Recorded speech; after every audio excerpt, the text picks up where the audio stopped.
It was a quiet evening when I noticed him step through the doorway.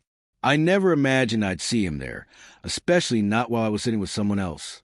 The moment our eyes met, something inside me tightened, but I forced myself to stay calm. I wasn't doing anything wrong, or at least that's what I told myself. The man sitting with me was Caleb, someone I'd gotten to know over the past few weeks. He was warm, light-hearted, the kind of person who made me feel seen again. After so long feeling invisible, his attention felt like sunlight.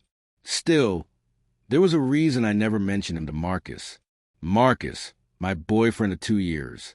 The man I loved, trusted, believed I'd build a future with. But lately he felt like a stranger.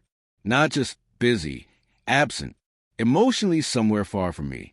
Every attempt I made to talk about it was met with tired excuses. It's just stress. Don't worry.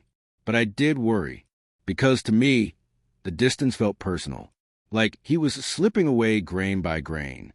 And then there was Caleb. He listened. He asked how I felt. He looked at me with the kind of attention I hadn't received in months. It wasn't that I was falling for him. The truth was simpler. He filled a lonely space inside me, one I didn't want to admit had grown so wide. But everything collapsed that night.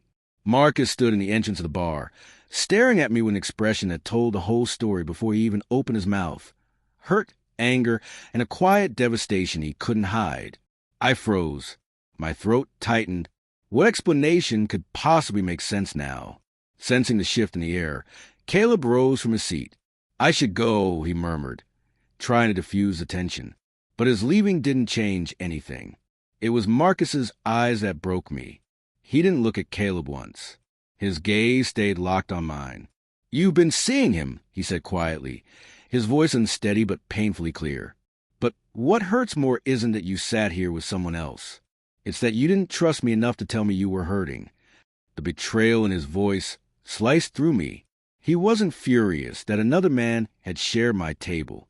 He was crushed that instead of reaching for him, I had turned away. You think I haven't cared? He continued, his voice trembling. I've been killing myself at work, trying to build a future for us. I wanted you to have everything. I didn't realize I was losing you while trying to give you more. The words hit like a blow. Guilt, shame, regret, all of it crashing down at once. I had been so wrapped in my loneliness that I never saw his struggle.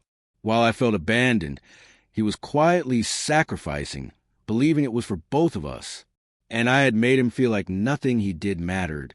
But what shattered me most was how he said it. No yelling, no accusations, no anger, just a tired surrender. Then he turned and walked away.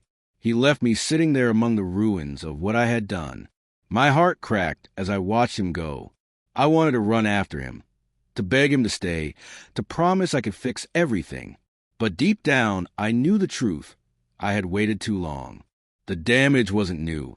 It had been slowly forming long before this night.